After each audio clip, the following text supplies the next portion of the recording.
Hello everyone, स्वागत है आप सबका आपके अपने यूट्यूब चैनल आर के मुनीम केमिस्ट्री क्लासेस पर। लास्ट वीडियो में हमने इलेक्ट्रोकेमिस्ट्री स्टार्ट कर दिया था, उसी को कंटिन्यू करते हैं। अब देखिए, सबसे पहले यहाँ पर दे रखा है आयनिक मोबिलिटी। अब आयनिक मोबिलिटी क्या होती है? जैसे नाम से ही पता चल रहा है, मोबिलिटी मोबिलिटी का मतलब मूवमेंट से रिलेटेड है। तो यहाँ पर होता क्या है कि हम आयन के मूवमेंट की बात कर रहे हैं, तो एक टर्म होता है स्पीड। तो स्पीड और मोबिलिटी मिलते जुलते हैं लेकिन एग्जैक्टली सेम नहीं है। अगर आपसे कोई पूछे कि स्पीड का मीनिंग क्या होता है या स्पीड की डेफिनेशन क्या होती है, स्पीड का फॉर्मूला क्या होता है, तो आप कहोगे डिस्टेंस कवर्ड पर यूनिट टाइम, या आप अगर इसको यूनिट में डिफाइन करोगे तो मीटर पर सेकंड। तो वहां पर जब आप किसी भी ऑब्जेक्ट का मूवमेंट करा रहे हो तो वो फ्रीली मूव कर रहा है, ठीक है, तो वहां पर हमने इसकी स्पीड क्या कही, मीटर पर सेकंड। लेकिन जब हम चार्ज के मूवमेंट की बात करते हैं तो वहां पर जो उसका मूवमेंट है वो एक चीज पे डिपेंड करता है, वो है पोटेंशियल डिफरेंस। किस पे डिपेंड करता है? Potential difference. तो यहां पर हमने एक चीज ऐड कर दी स्पीड में, वो क्या है? पोटेंशियल डिफरेंस, या उसको आप पोटेंशियल ग्रेडियंट भी कह सकते हो कि भाई आपके पोटेंशियल कितना अप्लाइड है और डिस्टेंस कितना है। तो अब इसको अगर हम डिफाइन करें आयनिक मोबिलिटी को, तो कैसे डिफाइन करेंगे? Ionic mobility is defined as the distance covered by an ion per second. यहां तक तो ये एक तरह से स्पीड ही है, क्योंकि यहां पर हमने सिंपल सा क्या कहा है, distance covered by an ion per second. अब यहां पर एक चीज ऐड होगी है, under a potential gradient of 1 volt per metre. अब इसका क्या मतलब है? पोटेंशियल ग्रेडियंट का मतलब क्या है कि आपने जो पोटेंशियल डिफरेंस अप्लाइड किया है वो कितना है, और वो जो पोटेंशियल दो आपके जो इलेक्ट्रोड है उनके बीच में डिस्टेंस कितना है। तो potential difference divided by distance, उसको जब आप निकालोगे उसको हम कहेंगे पोटेंशियल ग्रेडियंट, ठीक है। तो यहाँ पर पोटेंशियल ग्रेडियंट कितना होना चाहिए? 1 वोल्ट। 1 वोल्ट पर मीटर, मतलब 1 मीटर पे आपके 1 वोल्ट होना चाहिए। तो अगर potential gradient 1 volt per metre है तो जो स्पीड आएगी वो किसके बराबर होगी? आयनिक मोबिलिटी के बराबर होगी। किसके बराबर होगी? आयनिक मोबिलिटी के बराबर। तो यहां पर हमने एक कंसेप्ट पढ़ा था, कंडक्टेंस, चालकता। तो आपके कंडक्टेंस जितनी ज्यादा होगी, चालकता जितनी ज्यादा होगी, तो जो करंट फ्लो होगा वो उतना ज्यादा होगा। और यहां पर आयनिक मोबिलिटी जो कंसेप्ट है वो क्या कह रहा है कि अगर आयन की आयनिक मोबिलिटी ज्यादा होगी तो कंडक्टेंस क्या होगी? वो भी ज्यादा होगी। अब कंडक्टेंस और आयनिक मोबिलिटी में क्या रिलेशन है, अभी आपके आगे आ जाएगा। तो यहां पर हमने क्या देखा कि आयनिक मोबिलिटी क्या है? Distance covered by an ion per unit, sorry, per unit time या पर सेकंड आप कह सकते हो, under a potential gradient of 1 volt per metre. ये आयनिक मोबिलिटी की डेफिनेशन हो गई। अब आगे अगर हम बात करें तो आपके दे रखा है ट्रांसफरेंस और ट्रांसपोर्ट और हिट ऑफ नंबर। तीनों टर्म है, ट्रांसफरेंस नंबर भी कह सकते हो, ट्रांसपोर्ट नंबर भी कह सकते हो और हिट ऑफ नंबर भी कह सकते हो। सबसे कॉमन जो है वो है आपके ट्रांसपोर्ट नंबर। तो आपके कंसेप्ट क्या है? Transport number. अब पूछते हैं ट्रांसपोर्ट नंबर क्या है, या उससे रिलेटेड क्वेश्चन आता है। तो ट्रांसपोर्ट नंबर को और क्या कहते हैं? Transference number. और क्या कहते हैं? Hit of number. ये आपको ध्यान रखना है। अब ट्रांसपोर्ट नंबर होता क्या है? तो देखिए, आपको एक चीज पता है कि जब हम बात करते हैं आयंस की, तो दो तरह के आयन होते हैं, एक होता है कैटायन और एक होता है एनायन। कैटायन पे पॉजिटिव चार्ज होता है, एनायन पे नेगेटिव चार्ज होता है। कैटायन को हिंदी में धनायन कहते हैं और एनायन को हिंदी में ऋणायन कहते हैं। अब जब आपके ये दोनों मूवमेंट कर रहे हैं तो इन दोनों की कोई ना कोई आयनिक मोबिलिटी है और दोनों की कोई ना कोई कंडक्टेंस है, और दोनों की वजह से क्या हो रहा है? करंट फ्लो हो रहा है। लेकिन आयनिक मोबिलिटी जो है सभी आयन की सेम नहीं होती है। एक चीज आप ध्यान रखना कि आयनिक मोबिलिटी जो है हर आयन की सेम नहीं होती। तो जब आयनिक मोबिलिटी हर आयन की सेम नहीं होगी तो उनकी कंडक्टेंस क्या होगी? वो भी डिफरेंट होगी। तो आयंस की जब कंडक्टेंस डिफरेंट होगी तो उसके द्वारा जो करंट फ्लो हो रहा है वो भी क्या होगा? डिफरेंट होगा। तो अब यहां पर हम क्या करते हैं? रेशो लेते हैं। क्या लेते हैं? रेशो। किसका? करंट का, या फिर आप कह सकते हो कंडक्टेंस का। कंडक्टेंस का या करंट का जब आप रेशो ले रहे हो, वो ट्रांसपोर्ट नंबर को बता रहा है। फॉर एग्जाम्पल कि टोटल करंट मान लो 10 एम्पियर है। कितना है? 10 एम्पियर मान लो। टोटल करंट कितना आ रहा है? 10 एम्पियर। और कैटायन की वजह से 4 एम्पियर आ रहा है और एनायन की वजह से 6 एम्पियर आ रहा है। एक हाइपोथेटिकल एग्जांपल दे रहा हूं आपको कि टोटल करंट कितना फ्लो हो रहा है? 10 एम्पियर। कैटायन की वजह से कितना हो रहा है? 4 एम्पियर। और एनायन की वजह से कितना हो रहा है? 6 एम्पियर। तो आप जब ट्रांसपोर्ट नंबर निकालोगे कैटायन का, तो आप क्या करोगे? कैटायन की वजह से करंट कितना है? 4। टोटल कितना है? 10। 4/10 0.4। एनायन की वजह से कितना है? 6। 6 ऊपर, टोटल कितना है? 10। नीचे 10 आ गया तो 6/10 0.6। अब ध्यान ये रखना कि ट्रांसपोर्ट नंबर का जो सम होता है वो 1 होता है। क्लियर। तो हमने क्या कहा, ट्रांसपोर्ट नंबर जो है वो एक्चुअल में रेशियो है किसका, करंट का। कैटायन का ट्रांसपोर्ट निकालना है तो कैटायन का current divided by total current, anion का निकालना है तो एनायन का current divided by total current, या आप यहाँ पर कंडक्टेंस भी काम में ले सकते हो। अब हम इसको डेफिनेशन पढ़ लेते हैं। यहाँ पर क्या दे रखी है, द फ्रैक्शन, अभी जो मैंने आपको बताया ना फॉर्मूला लगा के, वो एक्चुअल में फ्रैक्शन ही तो निकाल रहा था मैं आपको, अनुपात ही तो निकाल रहा था कि भाई जिसका निकाल रहे वो ऊपर और टोटल नीचे, फ्रैक्शन ही तो कहते हैं। The fraction of the total current, total current में से फ्रैक्शन है, किस में से, टोटल में से। The fraction of the total current carried by each ion, each ion का मतलब कैटायन से या एनायन से, is called its transport number. तो अभी जो मैंने आपको एज ए एग्जांपल बताया वो क्या है, आपने मैंने क्या निकाला, फ्रैक्शन ही तो निकाला। The fraction of the total current carried by each ion is called its transport number. यहां पर हम करंट की जगह कंडक्टेंस भी काम में ले सकते हैं, ठीक है। डेफिनेशन आपके करंट दे रखा है, लेकिन अगर जब आप फॉर्मूले देखोगे आगे तो वहां पर कंडक्टेंस को भी हम काम में ले सकते हैं, ठीक है, यहाँ पर ट्रांसपोर्ट नंबर निकालने के लिए। अब आगे क्या कह रहा है, there are two methods for determination of transport number experimentally. अब देखिए यहाँ पर मेथड के डिटेल में या डेप्थ में कोई क्वेश्चन नहीं आया, तो मैंने केवल नाम मेंशन कर दिए, आपकी इच्छा हो तो आप इनको पढ़ सकते हो डिटेल में, कोई मना नहीं है, ठीक है। क्योंकि इस पे डेप्थ में कोई क्वेश्चन नहीं है तो मैंने ज्यादा यहाँ पर डिटेल नहीं लिए, केवल नाम ले लिए। दो मेथड जो आपके ट्रांसपोर्ट नंबर निकालने के काम आते हैं वो कौन सा, एक तो हिट ऑफ मेथड और दूसरा है मूविंग बाउंड्री मेथड। अब क्योंकि हिट ऑफ मेथड एक मेथड है ट्रांसपोर्ट नंबर निकालने के लिए, इसलिए इसको हिट ऑफ नंबर भी कई बार कह देते हैं। तो ये आपको ध्यान रखना है कि ट्रांसपोर्ट नंबर निकालने के लिए कौन कौन से मेथड काम में आ रहे हैं, यहाँ पर हिट ऑफ मेथड और मूविंग बाउंड्री मेथड। अब आगे नोट डाल के दे रखा है, क्या दे रखा है, देखिए होता क्या है कि कई बार हम कोई चीज पढ़ते हैं लेकिन उसको इंप्लीमेंट गलत जगह पर कर देते हैं। इसका मतलब क्या हुआ, हमने कोई कंसेप्ट याद किया, जैसे अभी नेक्स्ट टॉपिक आपका आएगा कोल्डर्स law of independent migration of ion. तो वहां पर हम एक चीज पढ़ते हैं कि एक आयन का जो कंट्रीब्यूशन है वो दूसरे पर डिपेंड नहीं करता, मतलब इंडिपेंडेंट है एक दूसरे से, तो हमने याद कर लिया। अब हम जब कोई क्वेश्चन पढ़ेंगे तो वो हो सकता है कि वो सेम कोल्डर्स लॉ पे हो या किसी और पे भी हो सकता है, वो हम सेम कंसेप्ट अप्लाई कर देते हैं कि दूसरे पर डिपेंड करता है या नहीं करता।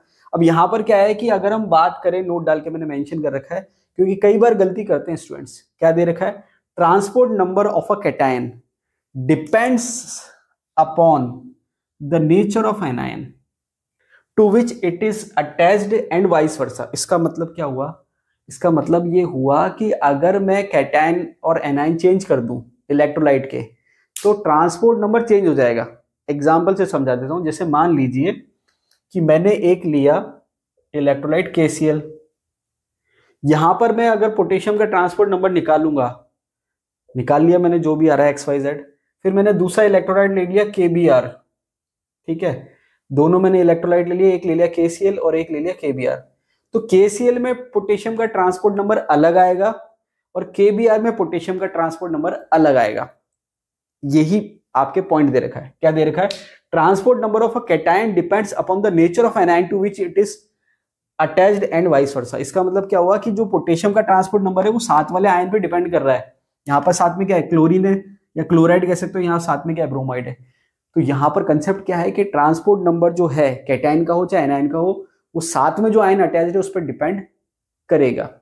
बात समझ में आ गई। तो यहाँ पर आपके KCl में पोटेशियम का ट्रांसपोर्ट नंबर अलग आएगा और KBr में पोटेशियम का ट्रांसपोर्ट नंबर अलग आएगा। सेम एग्जांपल आप एनायन के लिए भी ले सकते हो, जैसे फॉर एग्जांपल NaCl और KCl। यहां पर जब आप देखोगे तो Cl का ट्रांसपोर्ट नंबर यहां पर अलग आएगा और यहां पर जब आप देखोगे तो Cl का ट्रांसपोर्ट नंबर अलग आएगा दोनों केस में। अब ऐसा हो क्यों रहा है, एक आएगा कोल्डर्स law of independent migration of ion, तो वो मैं आपको यहां थोड़ा सा समझाता हूं, वो आगे भी आएगा। अब आप इसको ऐसे समझो कि मेरे पास 100 रुपए हैं, ठीक है, बहुत ज्यादा पैसे रहते नहीं, तो 100 रुपए मान लीजिए। अब मुझे बिजनेस करना है, तो मैंने एक फ्रेंड को समझाया भाई बिजनेस करते हैं, तो चलो ठीक है, वो मान गया, उसने लगाया 100 रुपए, तो 100 रुपए मेरे, 100 रुपए उसके, हम दोनों ने क्या करा, 100 रुपए मिला के 200 रुपए में बिजनेस स्टार्ट किया। अब कौन सा क्या किया वो छोड़ देते हैं। तो अब यहां पर अगर हम बात करें टोटल अमाउंट की, कितना है 200 रुपए, मेरे कितने हैं 100 रुपए, मेरे दोस्त के कितने हैं 100 रुपए। अब अगर मैं रेशो निकालूं कि भाई मेरा परसेंटेज कितना है, कंट्रीब्यूशन कितना है, तो टोटल है 200 और मेरे कितने थे 100 रुपए, तो कंट्रीब्यूशन जो है मेरे 100 रुपए हैं और 200 में से 100 रुपए, तो परसेंटेज कितना आया मेरा 50%। कितना आया 50%, या फ्रैक्शन अगर निकाले तो 0.5। बात समझ में आ गई। अब मैंने क्या करा, वो दोस्त से मेरी लड़ाई हो गई, तो बोला नहीं मेरे 100 रुपए दो और मेरे को बिजनेस नहीं करना। ठीक है, वो लेके 100 रुपए चला गया। दूसरे दोस्त को मैंने ढूंढा। अब दूसरा जो दोस्त है वो थोड़ा सा पैसे वाला है। ठीक है, तो उसके पास 400 रुपए है। उसने बोला मैं 400 रुपए लगाऊंगा, लेकिन प्रॉफिट में से मैं शेयर ज्यादा लूंगा। मैंने कहा चलो ठीक है। तो अब उसने 400 रुपए लगाए और मेरे कितने 100 रुपए, तो 400 और 100 रुपए मिला के टोटल कितने हो गए 500 रुपए। अब मेरा अगर कॉन्ट्रीब्यूशन में परसेंटेज निकालूं तो मेरे कितने 100 रुपए अपॉन कितना है 500। तो जब मैं परसेंटेज निकालूंगा तो मेरा 20% आएगा। कितना आएगा 20%। अब यहां पर आपको एक चीज समझने वाली है। समझने वाली क्या है कि जो मेरा कॉन्ट्रीब्यूशन है अमाउंट वाइज वो दोनों के केस में सेम था। पहले भी 100 था, बाद में भी 100 था। ये आपके Kohlrausch's law of independent migration of ion को बताएगा कि जो आपके कंडक्टेंस की वैल्यू है एक आयन की वो फिक्स रहती है, दूसरे पे डिपेंड नहीं करती। जैसे मान लीजिए मेरे पास जो मैंने पैसे लगाए 100 रुपए वो फिक्स है, चाहे दोस्त कोई सा भी आए, लेकिन मेरे पास तो 100 रुपए है, वो फिक्स है। लेकिन जब ट्रांसपोर्ट नंबर की बात आ रही है तो वो फ्रैक्शन की बात कर रहा है, एक तरह से परसेंटेज की बात कर रहा है, फ्रैक्शन की बात कर रहा है। तो क्योंकि मेरे पास तो 100 रुपए है लेकिन दूसरों के पास डिफरेंट रुपए हैं, तो वहां पर फ्रैक्शन डिफरेंट हो जाएगा। बात समझ में आ गई? तो यहां पर क्या है कि इनकी कंडक्टेंस तो सेम है दोनों पोटेशियम की, और यहां पर भी क्लोराइड की कंडक्टेंस सेम है, लेकिन साथ वाले की कंडक्टेंस वेरी हो गई। तो क्योंकि हमको फ्रैक्शन लेना था तो वो वेरी कर गया। ये आपके कंसेप्ट है।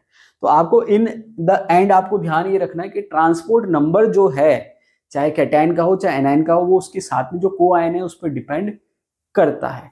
ये आपको ध्यान रखना है। इस कंसेप्ट पे क्वेश्चन भी पूछे जा चुके हैं। ठीक है, जब क्वेश्चन आएगा तो आपको और क्लियर हो जाएगा। चलिए आगे चलते हैं। ये तो थी बात किस पे डिपेंड कर रहा है। आगे क्या दे रखा है, as the temperature increases transport number of ions tends to reach 0.5। अब इसका मतलब क्या है कि जैसे मान लीजिए दो आयन है कैटायन और एनायन, ऐसा तो कोई रेयर ही होगा कि जब दोनों का जो ट्रांसपोर्ट नंबर है 0.5। अब आपको मैंने क्या कहा कि जो ट्रांसपोर्ट नंबर है, यहां मैं लिख देता हूं, जैसे मान लीजिए कैटायन का है T+ और एनायन का है T-, इन दोनों का सम 1 आएगा। ये आपको ध्यान रखना है, ये आपके कंसेप्ट काम का है। ठीक है, न्यूमेरिकल सॉल्व करने में हेल्प करेगा। कैटायन इसको ऐसे समझ लो जैसे मोल कंसेप्ट था ना, तो अगर मान लो दो कंपोनेंट है तो दोनों का मोल फ्रैक्शन का सम 1 आता है। वैसे ही आपके ट्रांसपोर्ट नंबर है कि आपके एक कैटायन और एक एनायन जो है उनका जो ट्रांसपोर्ट नंबर है उसका सम 1 आएगा। तो अब आपको ध्यान क्या रखना है, ध्यान ये रखना है कि ऐसा रेयर होगा कि जब दोनों का 0.5 हो जाए। ऐसा क्या होगा, रेयर होगा जब दोनों का क्या हो जाए 0.5 हो जाए। मान लो कि ये 0.5 है तो ये भी कितना होगा 0.5 होगा। समझ में आ रही है बात, क्योंकि दोनों का सम तो 1 ही आना है। अब अगर मैं कह दूं कि मान लो कि ये 0.4 है तो इसको कितना होना पड़ेगा, फिर 0.6 होना पड़ेगा। इसका मतलब ये हुआ कि दोनों का सम कितना आएगा 1 आना चाहिए। कितना आना चाहिए 1। अब न्यूमेरिकल आपके कैसे हैं, देखिए न्यूमेरिकल जब हम बात करते हैं तो न्यूमेरिकल में एक कंसेप्ट यही काम आता है। क्या काम आता है कि वो कहेगा कैटायन और एनायन का जो रेशो है ट्रांसपोर्ट नंबर का वो कितना है। तो अगर मैं ये कहता हूं कि कैटायन और एनायन का ट्रांसपोर्ट नंबर का रेशो 1 आ रहा है, इसका क्या मतलब है, इसका मतलब ये है कि कैटायन का ट्रांसपोर्ट नंबर और एनायन का ट्रांसपोर्ट नंबर बराबर है, तभी तो उसका जो हम फ्रैक्शन लेंगे या उसको मैं डिवाइड करूंगा तो वो 1 आ रहा है। तो जब बराबर होगा तभी तो 1 आएगा। अगर ऊपर वाली संख्या छोटी हो जाएगी तो 1 से कम हो जाएगा और ऊपर वाली संख्या बड़ी हो जाएगी तो 1 से ज्यादा हो जाएगा। तो अगर दोनों का ट्रांसपोर्ट नंबर का रेशो 1 आ गया, इसका मतलब वैल्यू तो आपको पता चल गई। क्या पता चल गई 0.5 और 0.5। अब अगर मान लो कि ये थोड़ा कम आ रहा है 0.8 आ रहा है, कितना आ रहा है 0.8। तो अब आपको कैसे, अगर मान लीजिए पता करना है कि ट्रांसपोर्ट नंबर जो है पॉजिटिव का कितना है और नेगेटिव का कितना है, कैसे निकालोगे। तो एक तो आपको हिंट ये पता चल गई कि प्लस ऊपर है और माइनस नीचे है और उसकी वैल्यू 1 से कम आ रही है। इसका मतलब पॉजिटिव जो है कैटायन जो है उसका ट्रांसपोर्ट नंबर क्या है 1.5 से कम है और नीचे वाले का क्या है 0.5 से ज्यादा है। तो अब इसको सॉल्व करने के लिए आप क्या कर सकते हो, T- जो है उसको आप लिख सकते हो 1 - T+। इसको सॉल्व कर लो क्रॉस मल्टीप्लाई करके। तो ये आपको एक न्यूमेरिकल जब आप सॉल्व करोगे वहां पर हेल्प करेगा। बात समझ में आ गई? तो कंसेप्ट मैंने आपको बता दिया कि ट्रांसपोर्ट नंबर का जो सम है प्लस माइनस का वो 1 आएगा। कितना आएगा 1। अब यहां पर जो कंसेप्ट है वो क्या दे रखा है कि आपके जो ट्रांसपोर्ट नंबर है वो ऐसा जरूरी नहीं है कि दोनों के बराबर हो 0.5 और 0.5, एक का ज्यादा होता है और दूसरे का कम होता है। लेकिन जब आप टेम्परेचर बढ़ाना शुरू करते हो तो दोनों ट्रांसपोर्ट नंबर जो हैं कैटायन और एनायन दोनों कहां पर जाएंगे 0.5 की तरफ। कहां पर जाएंगे 0.5 की तरफ। इसको आप ऐसे समझो कि दो स्टूडेंट है, एक ब्रिलियंट स्टूडेंट है, एक नॉर्मल स्टूडेंट है। तो जो ब्रिलियंट स्टूडेंट है, ब्रिलियंट का मतलब ऐसा मत समझना इंटेलिजेंट, इनका मतलब वो हार्ड वर्किंग है। तो जो हार्ड वर्किंग स्टूडेंट है वो नॉर्मल टाइम पे भी पढ़ाई करता है। नॉर्मल टाइम का मतलब एग्जाम में 8 महीने हैं, एग्जाम में साल भर है, तो भी वो पढ़ रहा है, 10-10 घंटे पढ़ रहा है। और जो ठीक है भाई, चलो एग्जाम का फॉर्म भर दिया, देना ही है, तो वो स्टार्टिंग में क्या करेगा, वो 1 घंटा, आधा घंटा, 2 घंटा पढ़ लेगा। लेकिन जब कल एग्जाम है मान लो, और आज का दिन है, एक दिन पहले का, या दिन भी छोड़ो, रात है आज की, कि भाई आज की रात है और कल एग्जाम है, तो दोनों ही कंटिन्यू पढ़ेंगे। चाहे कोई भी स्टूडेंट हो, जिसने केवल फॉर्म भरा वो भी पढ़ेगा। तो कहने का मतलब क्या है कि कल एग्जाम है और आज अगर हम कंपेयर करें पढ़ाई के घंटों को, तो बराबर ही आ रहे हैं। लेकिन जब हम 6 महीने पहले देख रहे थे, साल भर पहले देख रहे थे, तो बहुत डिफरेंस आ रहा था।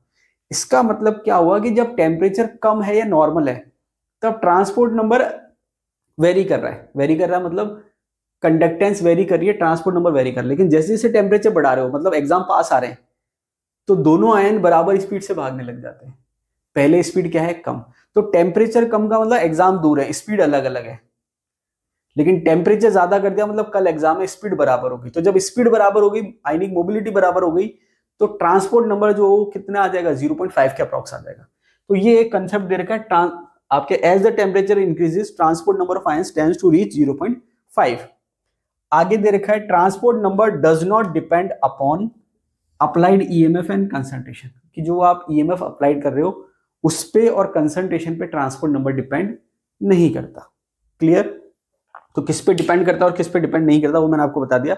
इनमें सबसे इंपॉर्टेंट पॉइंट यही वाला है जिसपे क्वेश्चन पूछा गया, इन पे क्वेश्चन नहीं पूछे गए। चलिए आगे चलते हैं।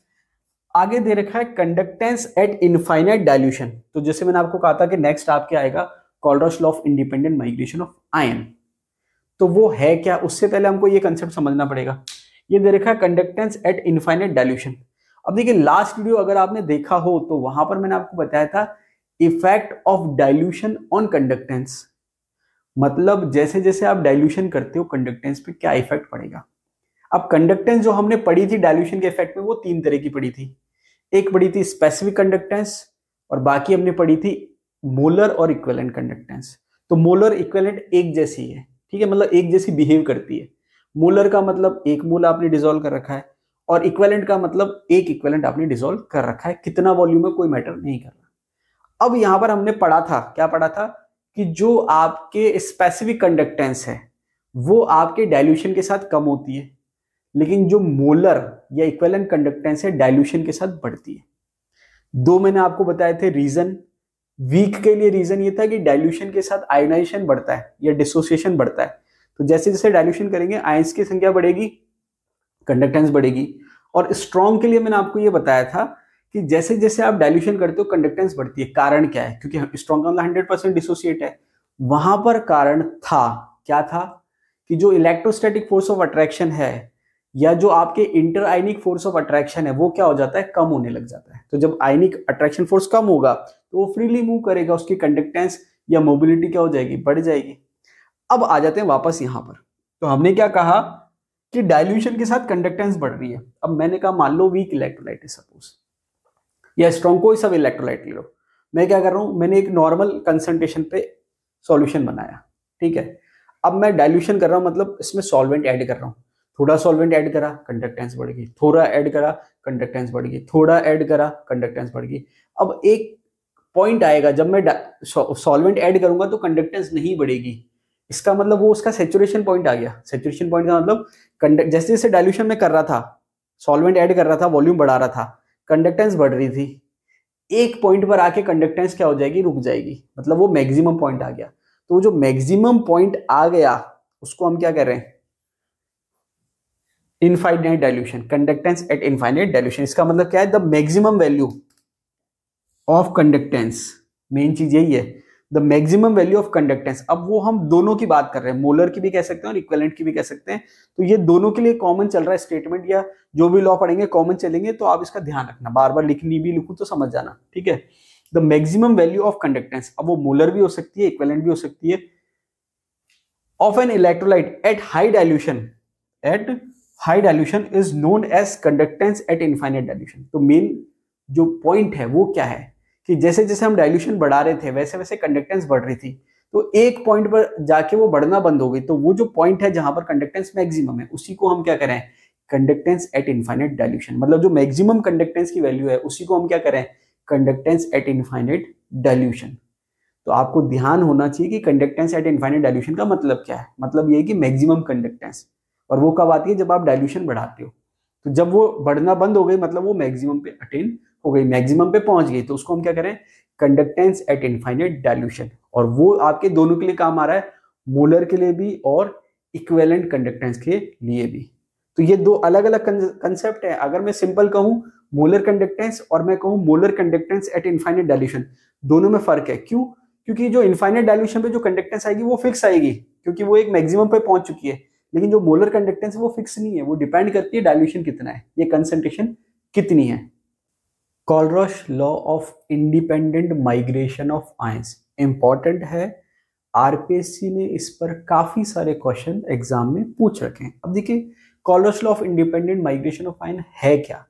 जैसे अभी थोड़ी देर पहले जब मैं आपको ट्रांसपोर्ट नंबर समझा रहा था तो मैंने आपको एक एग्जांपल दिया था। क्या दिया था कि मेरे पास 100 रुपए हैं बिजनेस करने के लिए। पहले मेरा जो दोस्त आया उसके पास 100 रुपए थे, तो 100 रुपए मेरे, 100 रुपए उसके, मिला के 200 रुपए का हमने बिजनेस करा।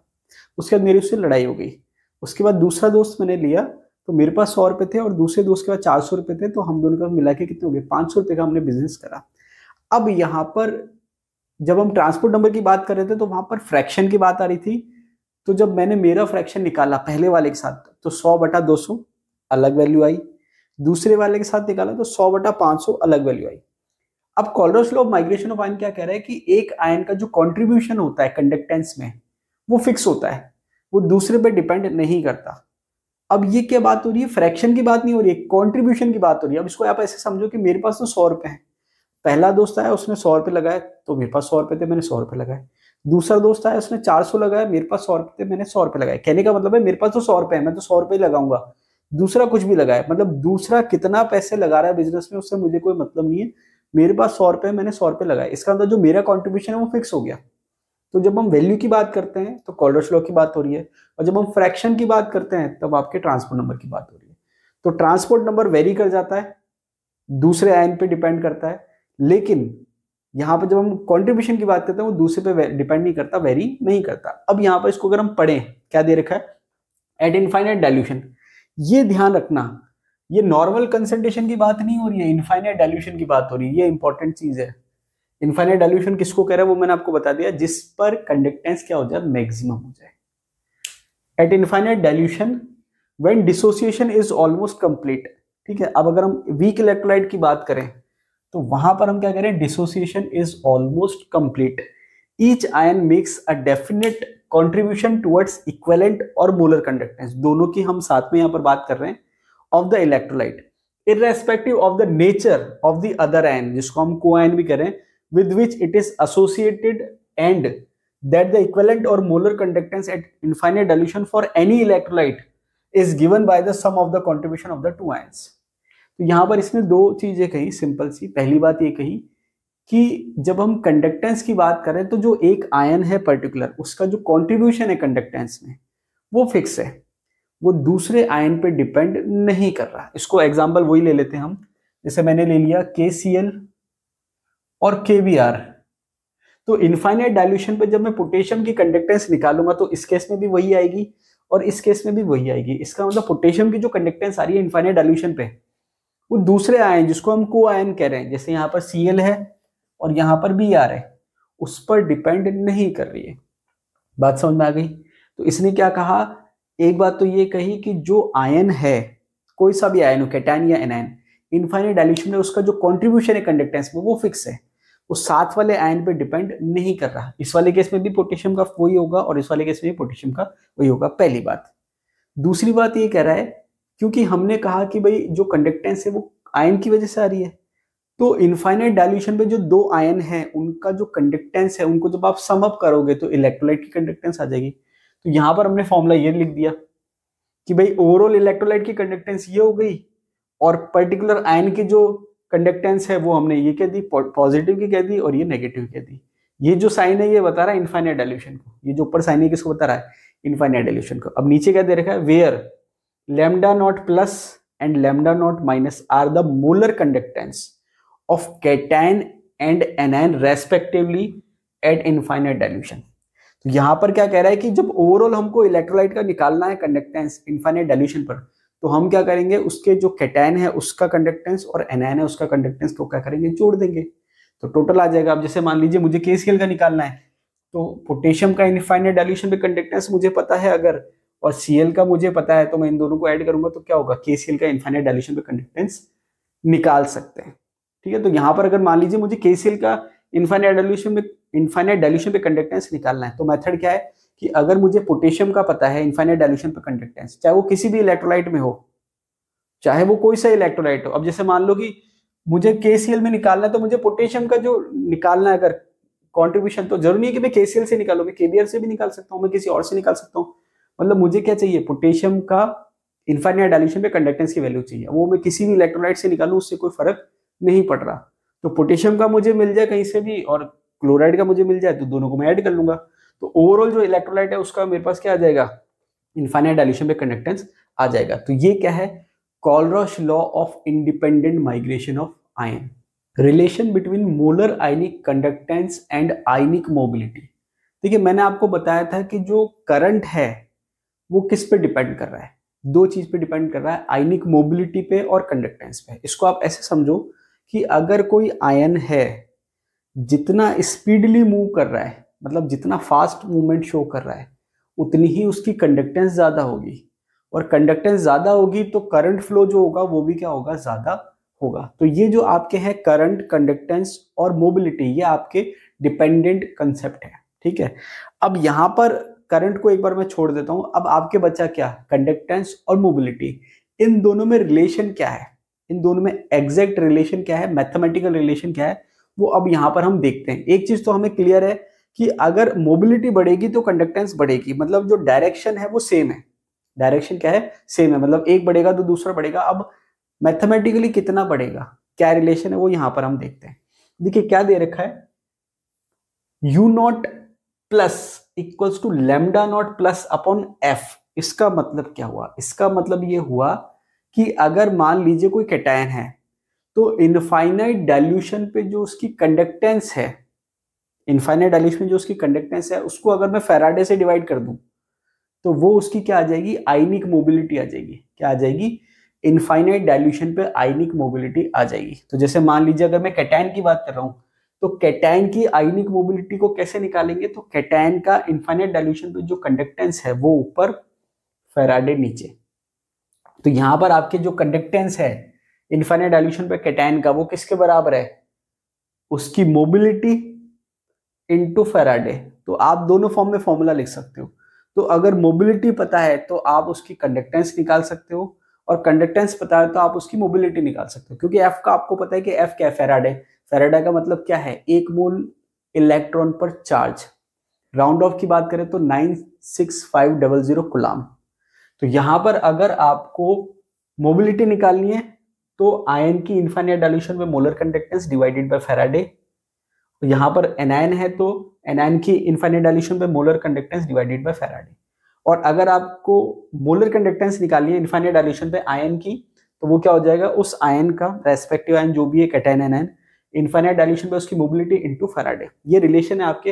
हालांकि बहुत ज्यादा न्यूमेरिकल नहीं आते हैं, लेकिन क्या होता है कि जो जिस पर बहुत ज्यादा न्यूमेरिकल आते हैं वो क्वेश्चन करना आसान होता है, जिसपे कभी कभार आते हैं उस पर वो क्वेश्चन करना मुश्किल होता है। क्यों, क्योंकि जिस फॉर्मूले पे ज्यादा न्यूमेरिकल आते हैं या ज्यादा क्वेश्चन आते हैं वो हमें याद हो जाता है, क्योंकि हम क्वेश्चन सॉल्व करते हैं तो उतनी बार वो हमारा रिवीजन हो जाता है।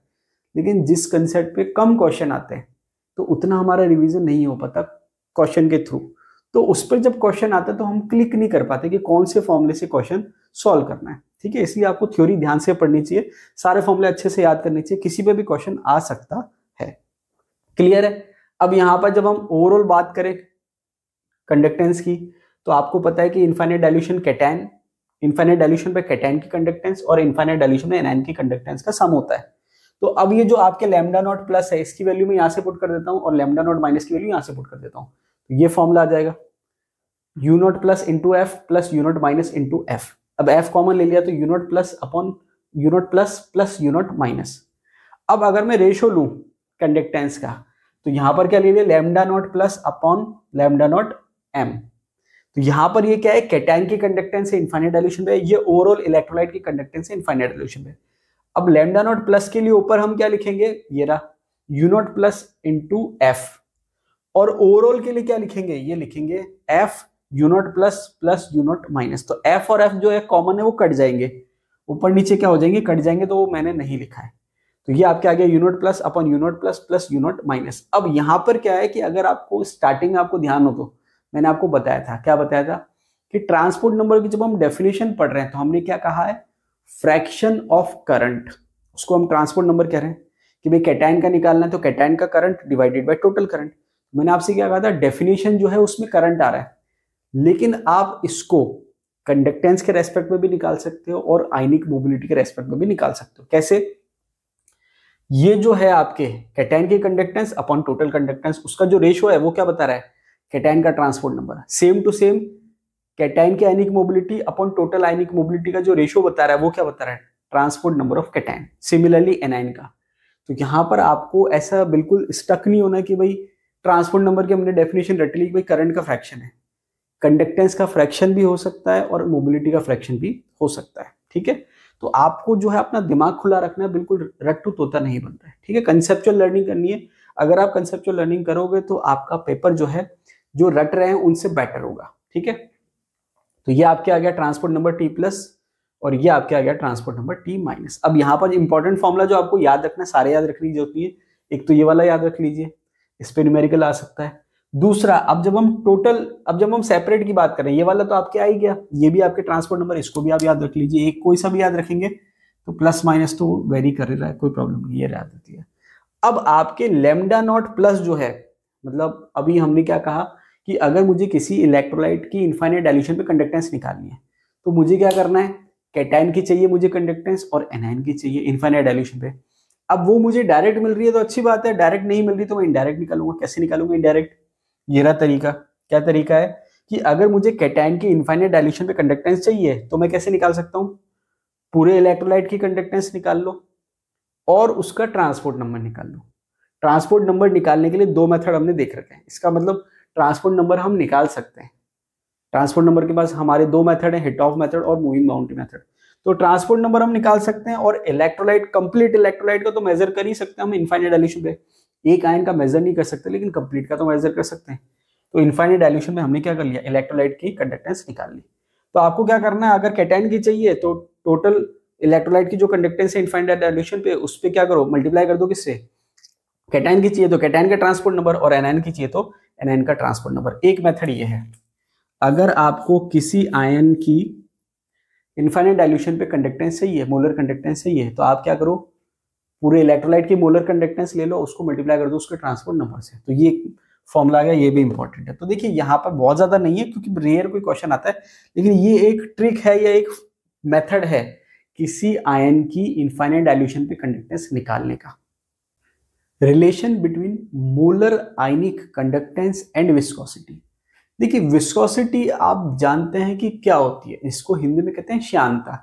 ये एक आप कह सकते हैं लिक्विड की प्रॉपर्टी होती है। क्या प्रॉपर्टी होती है कि जो लिक्विड फ्लो होता है तो वो अपनी ही सतह पर क्या करता है, स्लिप होता है या फ्रिक्शन करता है। तो वहां पर विस्कोसिटी का मतलब क्या है कि जितनी विस्कोसिटी ज्यादा होती है उसका जो फ्लो होता है वो उतना क्या हो जाता है, स्लो हो जाता है। इसको आप ऐसे समझो कि अगर दो लिक्विडों का हम कंपेयर करें, एक वाटर ले लो और एक शहद ले लो, तो वाटर आसानी से बहता है, शहद बहुत धीरे धीरे बहता है। क्यों? क्योंकि वाटर की जो विस्कोसिटी है वो कम है और शहद की विस्कोसिटी क्या है, ज्यादा है। मतलब वाटर की जो दो लिक्विड की सरफेस है, मतलब लिक्विड की जो सतह है वो आसानी से स्लिप हो रही है, फ्रिक्शन कम लग रहा है, तो वहां पर विस्कोसिटी क्या है, कम है। और शहद जो है वहां विस्कोसिटी बहुत ज्यादा है, तो वो क्या होता है, एक लेयर दूसरी लेयर को रोकती है आगे फ्लो होने से। ठीक है, बहुत ज्यादा डिटेल में जाने की जरूरत नहीं है, मैंने थोड़ा आपको हिंट दे दिया, आप सब जानते हैं। आप चाहो तो और अच्छे से इसको डीप में पढ़ लेना कि विस्कोसिटी क्या होती है, श्यानता क्या होती है। अब यहाँ पर हमको रिलेशन निकालना है किसके बीच में, कि आयनिक जो आपके आयन है उसकी कंडक्टेंस और जो सॉल्वेंट आप ले रहे हो उसकी विस्कोसिटी में कोई रिलेशन है या नहीं। जैसे फॉर एग्जांपल हम बात करें KCl की, सपोज पोटेशियम की मुझे इनफाइनाइट डाइल्यूशन पे कंडक्टेंस निकालनी है। अब जो पोटेशियम की जब मैं कंडक्टेंस निकालूंगा तो ऐसा जरूरी है कि वो हर लिक्विड में सेम आए, अलग अलग लिक्विड में क्या होगी, वेरी करेगी। और वो किस पे वेरी करेगी, किस पे डिपेंड करेगी, विस्कोसिटी पे डिपेंड करेगी, किसकी, सॉल्वेंट की। अब क्या रिलेशन है, कैसे वेरी करेगी, तो यहां पर क्या दे रखा है, molar ionic conductance and viscosity. तो जो आपके इलेक्ट्रोलाइट है उसमें जो आयन है उसकी तो मोलर आयनिक कंडक्टेंस होगी, और विस्कोसिटी किसकी है, सॉल्वेंट की। इसके लिए एक रूल दिया था वॉल्डन ने, जिसको हम वॉल्डन रूल से जानते हैं। अब डायरेक्ट एग्जाम में पूछते हैं वॉल्डन रूल क्या है, तो वॉल्डन रूल क्या है, lambda not plus minus eta naught equals to constant. इसका मतलब क्या हुआ, प्लस माइनस का मतलब एक साथ शो कर दिया कि भाई कैटायन के लिए भी आप कह सकते हो, एनायन के लिए भी कह सकते हो। तो लैम्डा नॉट प्लस माइनस किसको बता रहा है, molar ionic conductance at infinite dilution. और ये जो बता रहा है नीटा नॉट, ये बता रहा है विस्कोसिटी कोफिशिएंट। किसको बता रहा है, विस्कोसिटी कोफिशिएंट को। इसका मतलब क्या हुआ, ये इक्वल टू आ रहा है कांस्टेंट के। तो अगर मैं इसको रिलेशन में निकालूं तो ये इनवर्सली प्रोपोर्शनल आ जाएगा। क्या आ जाएगा, lambda not plus minus inversely proportional आ जाएगा किसके, इसके। इसका मतलब ये हुआ कि अगर आप विस्कोसिटी को बढ़ाओगे तो कंडक्टेंस जो है वो क्या हो जाएगी, कम हो जाएगी। क्यों, क्योंकि आपको पता है कि वो खुद ही नहीं फ्लो हो रहा, तो वो आयन को कैसे फ्लो होने देगा। तो यहां पर आपके जो विस्कोसिटी है वो जैसे जैसे आप बढ़ाओगे सॉल्वेंट की, कंडक्टेंस जो है वो क्या हो जाएगी, कम हो जाएगी। ये आपको ध्यान रखना है। और ऐसे भी आप ध्यान रख सकते हो, lambda not plus minus eta naught equals to constant. मतलब अगर आप इसको बढ़ाओगे तो ये कम हो जाएगा, और इसको घटाओगे तो ये बढ़ जाएगा, क्योंकि ये ओवरऑल कांस्टेंट आ रहा है, इसका मल्टीप्लिकेशन का जो प्रोडक्ट है वो कांस्टेंट आ रहा है। Clear. Lambda naught plus minus किसको बता रहा है, molar ionic conductance at infinite dilution. Neeta not किसको बता रहा है, viscosity of pure solvent, pure solvent की विस्कोसिटी को बता रहा है। क्लियर। तो ये आपके वॉल्डन रूल है। तो ये आपने एक कंसेप्ट भी सीख लिया। क्या सीख लिया, कि अगर सॉल्वेंट की विस्कोसिटी बढ़ेगी तो कंडक्टेंस क्या हो जाएगी, कम। बात समझ आ गई। इसका मतलब जो कंडक्टेंस होती है वो सॉल्वेंट पे डिपेंड करती है। क्लियर। आगे चलते हैं, molar ionic conductance at infinite dilution. अब देखिए यहां पर हमने ये तो पढ़ लिया कि भाई आयन जो होते हैं उनकी अलग अलग आयन की जो कंडक्टेंस है इनफाइनाइट डाइल्यूशन पे वो अलग अलग होती है। जैसे मैंने आपको बताया था कि भाई सबकी सेम नहीं होती, अलग अलग आयन होते हैं, उनकी सबकी जो मोबिलिटी होती है वो अलग होती है, और मोबिलिटी अलग होने की वजह से उनकी जो कंडक्टेंस है इनफाइनाइट डाइल्यूशन पे वो क्या होती है, अलग होती है। अब सबकी वैल्यू तो हम याद नहीं कर सकते कि भाई जैसे मान लीजिए कि भाई प्रोटॉन मतलब H प्लस आयन की कितनी होती है, OH माइनस की कितनी होती है, सोडियम प्लस की कितनी होती है, पोटेशियम प्लस की कितनी होती है, ETC बहुत सारे आयन्स है। अब सबकी वैल्यू हम याद नहीं कर सकते, और बहुत ज्यादा क्वेश्चन पूछे भी नहीं जाते। लेकिन जो इंपॉर्टेंट है वो बता देता हूं आपको। इंपॉर्टेंट क्या है, ये दो तो ध्यान रख लेना कम से कम, कि भाई आपके H प्लस की कंडक्टेंस सबसे ज्यादा होती है, उसके बाद OH माइनस है, बाकी सब इसके पीछे है। आप चाहो सबकी कितनी होती है वो आपकी इच्छा हो तो कहीं से भी कोई बुक हो या गूगल पे या कहीं भी सर्च करना, आपको सब आयन की कंडक्टेंस मिल जाएगी। तो यहां पर आपको ध्यान क्या रखना है कि सबसे ज्यादा जो है वो किसकी है, H प्लस की, उसके बाद OH माइनस की है, उसके बाद बाकी सारे आयन्स आते हैं। तो ये आपको ध्यान रखना है। ठीक है, बहुत ज्यादा क्वेश्चन नहीं आए लेकिन हेल्प करेगा। फिर भी अगर आपको सारे आयन्स का अगर एक आइडिया चाहिए कि किसकी कितनी होती है, तो आप कोई सी भी बुक उठाना या गूगल पे सर्च करना, आपको मिल जाएगा। ठीक है, डेटा मिल जाएगा। ये आपके सबसे ज्यादा किसकी है, H प्लस की, उसके बाद OH माइनस की, उसके बाद अदर आयन्स है। ठीक है, अब ये क्यों है, क्या है, इतना डिटेल में नहीं जा रहा है। इसका जो मूवमेंट करने का जो मेथड होता है, मैकेनिज्म होता है, वो डिफरेंट होता है। ठीक है, ज्यादा डिटेल में नहीं जा रहा। अब आपके आता है एप्लीकेशन ऑफ कोलरॉस लॉ। सबसे ज्यादा जो क्वेश्चन आते हैं, इसका जो फर्स्ट एप्लीकेशन उस पर आते हैं, एप्लीकेशन ऑफ कोलरॉस लॉ। अब कोलरॉस लॉ जो हमने पढ़ा उसकी एप्लीकेशन क्या है, उसको हम कहां कहां काम में ले सकते हैं। देखिए एप्लीकेशन बहुत सारी दे रखी है, लेकिन जो सबसे इंपॉर्टेंट है, जिसपे सबसे ज्यादा क्वेश्चन पूछे जाते हैं कोलरॉस लॉ में, वो पहली एप्लीकेशन है। क्या एप्लीकेशन दे रखी है, डिटर्मिनेशन ऑफ इक्विवेलेंट और molar conductance for a weak electrolyte. ये अंडरलाइन कर देता हूं मैं यहां पर, for a weak electrolyte eight infinite dilution. अब देखिए होता क्या है कि आप आगे पढ़ोगे कि स्ट्रॉन्ग इलेक्ट्रोलाइट और वीक इलेक्ट्रोलाइट जो है, अगर हम डेफिनेशन की बात करें तो हम डेफिनेशन क्या कहते हैं कि भाई स्ट्रॉन्ग इलेक्ट्रोलाइट वो होते हैं जो 100% आयनाइज हो जाते हैं नॉर्मल कंसंट्रेशन पे, और वीक इलेक्ट्रोलाइट वो होते हैं जो 100% आयनाइज नहीं होते नॉर्मल कंसंट्रेशन पे। उनको 100% आयनाइज करने के लिए इनफाइनाइट डाइल्यूशन चाहिए। ये दोनों में डिफरेंस है डेफिनेशन के पॉइंट ऑफ व्यू से। जब हम कंडक्टेंस के पॉइंट ऑफ व्यू से देखेंगे तो हम ये देखेंगे कि जो इनका जो कंडक्टेंस में वेरिएशन आ रहा है कंसंट्रेशन के सेंस में या डाइल्यूशन के सेंस में, वो वेरी है, मतलब डिफरेंट तरीके से बिहेव करते हैं। स्ट्रॉन्ग इलेक्ट्रोलाइट का जो ग्राफ आता है वो स्ट्रेट लाइन आता है, लेकिन वीक इलेक्ट्रोलाइट का ग्राफ स्ट्रेट लाइन नहीं आता है। तो होता क्या है कि जब कोई ग्राफ स्ट्रेट लाइन आता है तो उसको एक्स्ट्रापोलेट किया जा सकता है। समझाने के लिए बताता हूँ, आगे ग्राफ आएगा जब देख लेंगे। जैसे मान लीजिए कि मैंने रीडिंग ली, एक रीडिंग ये ली, एक रीडिंग ये ली, एक रीडिंग ये ली, एक रीडिंग ये, 4 रीडिंग ली। अब ये रीडिंग यहां पर है, यहां पर तो नहीं है। समझा रही बात? मतलब ये जो है ये बिल्कुल 0 पर तो नहीं है रीडिंग, ये यहां पर है। लेकिन क्योंकि ये स्ट्रेट लाइन है तो ये मैंने जो पॉइंट है इनको मिला दिया, मान लीजिए मिल गई है। और फिर एक्स्ट्रापोलेट का मतलब इसको आप ऐसे डॉट डॉट करके मान लो कि भाई अगर और आप लेते तो ऐसे स्ट्रेट लाइन आती। तो हमने माना कि भाई ये पॉइंट है मैक्सिमम पॉइंट है। इसका मतलब क्या हुआ, स्ट्रॉन्ग इलेक्ट्रोलाइट के लिए निकालना आसान होता है ग्राफ से, लेकिन वीक इलेक्ट्रोलाइट का ग्राफ स्ट्रेट लाइन नहीं आता, तो वहां पर उसको निकालना इतना आसान नहीं है। तो ऑल्टरनेट तरीके निकाले जाते हैं वीक इलेक्ट्रोलाइट के लिए इनफाइनाइट डायल्यूशन पे कंडक्टेंस निकालने के लिए। तो वही चीज ये कह रहा है, डिटर्मिनेशन ऑफ इक्विवेलेंट और molar conductance for a weak electrolyte eight infinite dilution. तो एक चीज तो आपके दिमाग में क्लियर हो जानी चाहिए कि भाई स्ट्रॉन्ग इलेक्ट्रोलाइट के लिए इनफाइनाइट डायल्यूशन पे कंडक्टेंस निकालना आसान है कंपेयर टू वीक इलेक्ट्रोलाइट। क्यों? क्योंकि ग्राफ जो है स्ट्रॉन्ग का स्ट्रेट लाइन आता है, वीक का स्ट्रेट लाइन नहीं आता। तो इसका मतलब स्ट्रॉन्ग का तो निकालना आसान है, वीक का निकालना आसान नहीं है। लेकिन एक का निकाल सकते हैं तो दूसरे का भी हम निकालेंगे, कोई ना कोई मेथड अप्लाई करेंगे। मेथड कौन सा अप्लाई कर रहे हैं? कॉल्डर्स law of independent migration of ion. कैसे? ऐसे कि जैसे मान लीजिए एसिडिक एसिड का मुझे निकालना है इनफाइनाइट डायल्यूशन पे कंडक्टेंस। तो अब होता क्या है कि प्रैक्टिकली एसिडिक एसिड को इनफाइनाइट डायल्यूशन पे ले जाना इतना आसान नहीं होता, या प्रैक्टिकली चैलेंजेस होते हैं। तो वहां पर अगर हम कॉल्डर्स लॉ को फॉलो करें तो हमने क्या कहा कि भाई ये जो एसिडिक एसिड है ये 2 आयन से मिलकर बना है, एक तो एसिडेट आयन और एक H+ आयन। तो इन अलग अलग आयन की जो कंडक्टेंस का कंट्रीब्यूशन है वो ऐड करूंगा तो इसका क्या आ जाएगा, एसिडिक एसिड का आ जाएगा।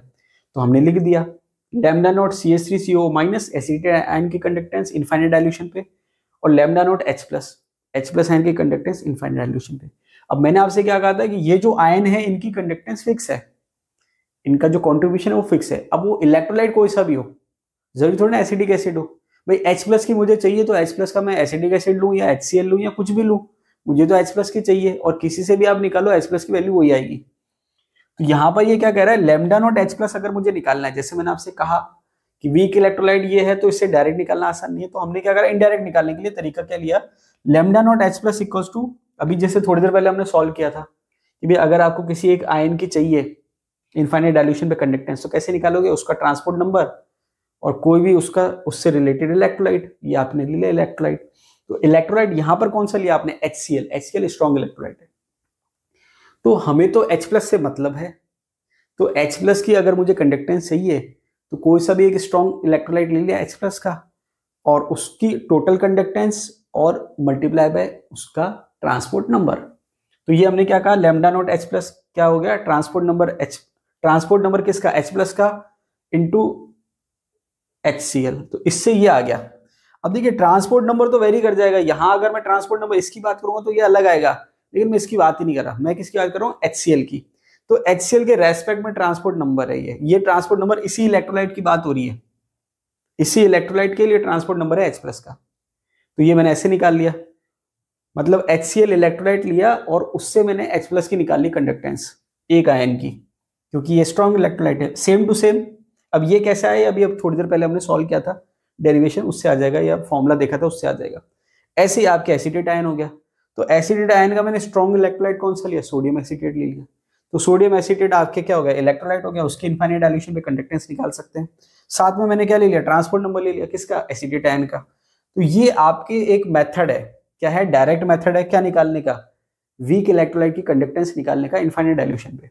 तो ये आपके ट्रांसपोर्ट नंबर से मल्टीप्लाई कर दो किसको, स्ट्रॉन्ग इलेक्ट्रोलाइट की कंडक्टेंस को, और फिर आपके सेपरेट आयन की जब आ जाएगी तो दोनों को जोड़ निकाल लो। तो ये एक मेथड है, ये डायरेक्ट मेथड आप इसको कह सकते हो, जिसपे बहुत ज्यादा क्वेश्चन नहीं पूछे जाते। दूसरा एक मेथड है इनडायरेक्ट मेथड या ऑल्टरनेटिव मेथड, उससे भी निकाल सकते हैं, उस पर बहुत ज्यादा क्वेश्चन पूछे जाते हैं, तो वो भी देख लेते हैं। उससे पहले एक पॉइंट लिख रखा मैंने नोट डाल के, हालांकि मैंने आपको पहले बता दिया कि दो आयन का जब ट्रांसपोर्ट नंबर का सम करोगे आप, उसकी वैल्यू 1 आएगी। और मैंने एक चीज आपको हिंट और दे दी कि जब आप रेशो लोगे ट्रांसपोर्ट नंबर का, तो आपको एक चीज बताएगी कि अगर एक आ रहा है रेशो, इसका मतलब दोनों की वैल्यू 0.5 है। एक से कम आ रहा है मतलब जो ऊपर है वो 0.5 से कम है और नीचे वाला 0.5 से ज्यादा है। और अगर एक से ज्यादा आ रहा है मतलब ऊपर वाला 0.5 से ज्यादा है और नीचे वाला 0.5 से कम है। ठीक है, तो ये आपके जो मेथड है ये डायरेक्ट मेथड है, जिससे आप क्या कर सकते हो, वीक इलेक्ट्रोलाइट की कंडक्टेंस निकाल सकते हो इनफाइनाइट डाइल्यूशन में। लेकिन जो दूसरा मेथड है ऑल्टरनेटिव मेथड, वो ज्यादा इंपॉर्टेंट है। डायरेक्ट मेथड क्या था कि हमने स्ट्रॉन्ग इलेक्ट्रोलाइट लिया और उसको ट्रांसपोर्ट नंबर से मल्टीप्लाई करके एक आयन की कंडक्टेंस निकाली इनफाइनाइट डाइल्यूशन पे। कैटायन की निकाल ली एक इलेक्ट्रोलाइट से और एक इलेक्ट्रोलाइट से एनायन की निकाल ली और दोनों को ऐड कर दिया। तो ये तो था डायरेक्ट मेथड। ऑल्टरनेटिव मेथड क्या है? ऑल्टरनेटिव मेथड में आपको ट्रांसपोर्ट नंबर की जरूरत नहीं है। वहां पर आपको क्या चाहिए, 3 इलेक्ट्रोलाइट चाहिए। डायरेक्ट में हमने 2 इलेक्ट्रोलाइट काम में लिए थे, जिसका निकालना वो तो अलग ही है, उसके अलावा बात कर रहे हैं। तो डायरेक्ट में आपने 2 इलेक्ट्रोलाइट लिए थे, जैसे पिछले मेथड में एक HCl लिया था, एक सोडियम एसिटेट लिया था। अब ऑल्टरनेटिव मेथड में आपको 3 इलेक्ट्रोलाइट चाहिए जिसकी आपको कंडक्टेंस पता हो, उससे आप चौथे की निकाल सकते हो जो कि आपको निकालनी है। अब ये मेथड क्या है, बहुत सिंपल है। जब एग्जाम में क्वेश्चन आएगा आपको केवल प्लस माइनस करना है, मतलब जोड़ बाकी करना है, एक क्वेश्चन सॉल्व हो जाएगा। किसका? इलेक्ट्रोकेमिस्ट्री का। किसका? कॉलर्स लॉ की एप्लीकेशन का। कैसे करना है, किसको जोड़ना है, किसको घटाना है, वो कैसे चेक करें? तो देखिए ऑल्टरनेटिव मेथड दे रखा है, एग्जांपल से समझते हैं कि आपको गिवन है इनफाइनाइट डाइल्यूशन पे कंडक्टेंस गिवन है, मोलर कंडक्टेंस किस किस की। एग्जांपल ले लेते हैं, potassium acetate, potassium chloride, CH3CO कह दीजिए, KCl कह दीजिए और HCl, इन तीनों की गिवन है आपको। और आपको निकालनी किसकी है? CH3COH की निकालनी है, इसकी कैलकुलेट करनी है आपको। ये 3 गिवन है।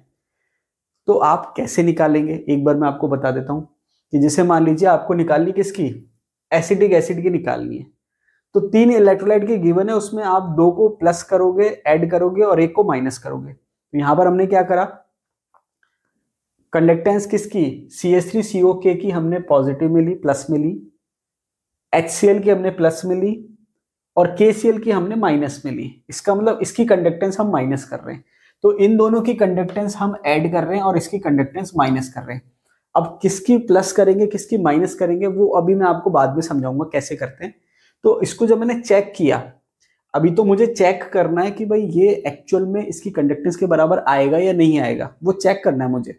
तो मैंने क्या करा, हिट एंड ट्राई मेथड समझ लीजिए कि भाई ये मैंने ट्राई करा कि इसकी कंडक्टेंस ऐड करी, इसकी कंडक्टेंस ऐड करी और इसकी मैं माइनस करना चाह रहा हूं।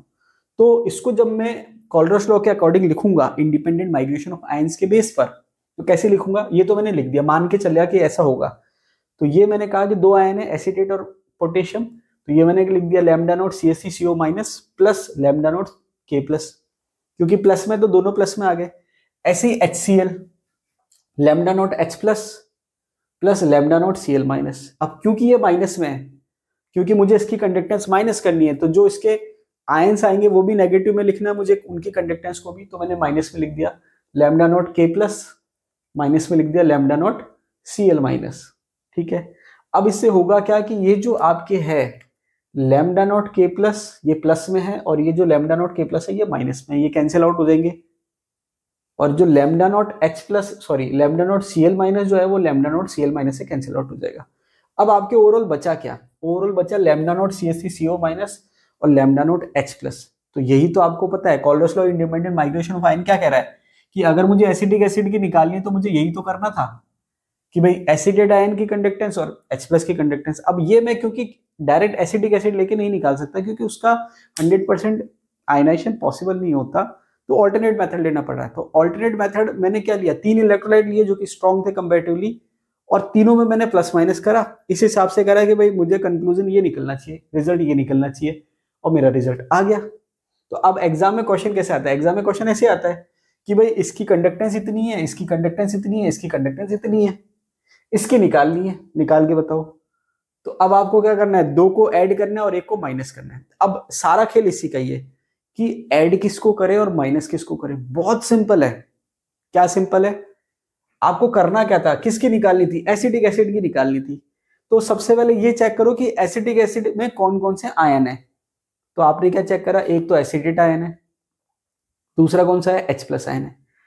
तो जिसमें ये आयन है वो प्लस होंगे। अब इन तीनों इलेक्ट्रोलाइट को ढूंढो, एसिडेट आयन किस में दिख रहा है, इसमें, ये प्लस होगा, और H+ आयन किस में दिख रहा है, इसमें, ये प्लस होगा। इनमें इन दोनों में से कोई भी आयन नहीं है तो ये माइनस होगा। ये तरीका है सबसे सिंपल। मतलब आपको जिसकी निकालनी है, जैसे एसिडिक एसिड की निकालनी है, तो आप चेक करो उसके जो आयन से वो कौन कौन से, एसिडेट आयन और H+ आयन। तो जिस इलेक्ट्रोलाइट में ये आयन है वो प्लस होंगे, और जिस इलेक्ट्रोलाइट में ये आयन नहीं है वो माइनस होगा। क्लियर? तो ये आपने क्या करा, जो जिसमें आयन है, sodium acetate, sorry potassium acetate, ये प्लस करा हमने, HCl ये प्लस करा, और KCl में कोई आयन नहीं है तो ये हमने माइनस कर दिया। अब माइनस करने के बाद आप जब चेक करोगे तो आप क्या चेक करोगे कि ये जो K है, इससे ये K कट गया, और ये जो Cl है इससे ये Cl कट गया। अब बचा क्या, इसका एसिटेट बच गया और इसका H बच गया। ये तरीका है, बहुत सिंपल है। इससे सिंपल तो क्या होगा, इसका मतलब क्या हुआ कि जो आयन आपको चाहिए थे वो वाले इलेक्ट्रोलाइट आपने ऐड करे, तो ये आपने ऐड कर लिए। अब आपको चाहिए क्या था, एसिडेट आयन और H आयन। अब आपको फालतू क्या बच गया, एक्स्ट्रा क्या बच गया जो आपको नहीं चाहिए, पोटेशियम और Cl। इन दोनों को मिला के ये आपने माइनस कर दिया, तो ये पोटेशियम और Cl माइनस हो गया। सिंपल, ये तरीका है। अब आपके एग्जाम में आरपीएससी ने जितने एग्जाम्पल पूछ रखे हैं, अब देखिए हर बार वो एक ही तो नहीं पूछ सकता कि भाई वो हर बार एक ही इलेक्ट्रोलाइट दे पूछे कि इसकी क्या होगी, और क्योंकि डेटा जो है वो भी स्टैंडर्ड देते हैं, तो डेटा भी वो ऐसा नहीं कि भाई मैनिपुलेट करके कुछ और दे दिया, तो भाई इलेक्ट्रोलाइट तो सेम रख दिया, बाकी मैनिपुलेट कर दिया। तो यहाँ पर क्या करता है, वो अलग अलग इलेक्ट्रोलाइट के कॉम्बिनेशन काम में लेता है। तो जितने आरपीसी ने पूछ रखे वो मैंने सारे यहाँ लिख दिए, चेक कर लेते हैं। अब मुझे निकालना क्या है, अमोनियम हाइड्रोक्साइड। इसका मतलब मुझे दो ऐसे इलेक्ट्रोलाइट ऐड करने पड़ेंगे जिसमें अमोनियम हो और OH हो। तो पहला ले लिया NH4Cl, अमोनियम मिल गया। दूसरा क्या है, NaOH मिल गया। अब ये तो मुझे चाहिए थे, क्या चाहिए थे, अमोनियम चाहिए था और OH चाहिए था। अब बचा क्या, इधर Cl फालतू बच गया, इधर Na फालतू बच गया। NaCl माइनस कर दो, ये रहा NaCl माइनस कर दिया। समझ में आ गई बात? ऐसे ही NaBr मुझे चाहिए, तो इलेक्ट्रोलाइट जिसमें Na हो और Br हो, तो Na मुझे यहाँ से मिल गया NaCl से, Br मुझे मिल गया KBr से। अब बचा क्या फालतू, इधर Cl बच गया और इधर K बच गया, तो माइनस क्या करूंगा, KCl, ये लो। ऐसे AgCl चाहिए मुझे, तो सिल्वर का कोई इलेक्ट्रोलाइट ले लिया, AgNO3। ठीक है, Cl चाहिए तो कौन सा इलेक्ट्रोलाइट ले लिया, KCl ले लिया। अब जब मैंने ये ले लिया तो मुझे Ag चाहिए था और Cl चाहिए था, तो Ag मिल गया मुझे और Cl मिल गया। अब बचा क्या, NO3 बच गया और K बच गया। तो मैंने क्या माइनस करा, KNO3। मैंने क्या माइनस करा, KNO3। ऐसे मुझे RbCl चाहिए, तो एक इलेक्ट्रोलाइट चाहिए Rb का, मैंने RbI ले लिया। उसके बाद Cl चाहिए तो मैंने NaCl ले लिया। तो मुझे Rb यहां से मिल गया और Cl यहां से मिल गया। बचा क्या, I और NaI माइनस कर दिया। अब अभी तक जितने भी थे वो सारे थे यूनिवैलेंट, मतलब एक कैटायन और एक एनायन। अब अगर इससे और थोड़ा टिपिकल आ जाए तो वो कैसे करेंगे, हालांकि इतनी एक ये दे रखा है इसलिए मैंने आपको ये एग्जांपल लास्ट में ले लिया। अब यहां पर मुझे बेरियम हाइड्रोक्साइड का निकालना है। तो अब प्रॉब्लम क्या है, प्रॉब्लम ये है कि भाई बेरियम हाइड्रोक्साइड को जब आप सेपरेट लिखोगे तो बेरियम के कितने आयन है, एक, और OH के आयन कितने बनेंगे, दो। तो इक्वेशन ऐसी बैठनी चाहिए कि भाई आपके पास लास्ट में वो उसी इक्वेशन में बचे कि भाई OH तो दो हो और बेरियम एक हो। तो यहां पर हमने कैसे सॉल्व करा है कि हमने ले लिया बेरियम क्लोराइड। तो बेरियम क्लोराइड को जब आप इस फॉर्म में लिखोगे, आयंस के फॉर्म में, तो अब आप क्या लिखोगे, बेरियम तो एक है लेकिन Cl दो है। ऐसे आपको क्या लेना है, OH लेना है, तो आपने NaOH ले दिया, NaOH ले लिया। अब अगर आप सिंपल एक NaOH लोगे तो OH तो एक ही मिला आपको, जबकि बेरियम हाइड्रोक्साइड में OH कितने, दो। तो आपको इक्वेशन को बैलेंस करना पड़ेगा, दो OH चाहिए आपको। जब आपको दो OH चाहिए तो आपने इसको दो कर दिया, तो ये हो गया 2NaOH। अब आपको चाहिए क्या था, बेरियम चाहिए था, ये आपको यहां से मिल गया। OH चाहिए थे, आपको यहां से मिल गया, दो OH मिल गया आपको, दो चाहिए थे। अब एक्स्ट्रा क्या बच गया, दो Cl बच गया, और क्योंकि दो ले रखा तो दो Na बच गया, तो Na और Cl बच गया। तो NaCl माइनस करते अगर एक एक होते तो, अब दो दो बच रहे तो यहाँ दो कर दिया। तो ये जो कोफिशिएंट है दो और दो, ये डिफरेंट है बाकी के कंपैरिजन में। ठीक है, बात समझ में आ रही है? तो आपको करना क्या था, ओवरऑल आयन बैलेंस करने, ऐसे समझ लो, कंडक्टेंस को एक बार भूल ही जाओ, आपको तो आयंस बैलेंस करने हैं। तो भाई बेरियम हाइड्रोक्साइड में एक बेरियम है और दो OH है, तो जब आपने ऐड करा तो यहाँ से एक बेरियम ऐड हो गया, यहाँ से आपने NaOH में एक ही था तो उसको 2 से गुणा कर दिया, 2 OH मिल गए, बाकी जो बचा 2 Cl और 2 Na माइनस कर दो, -2 NaCl, ये हो गया। इस पे आपके आराम से क्वेश्चन मिल जाता है।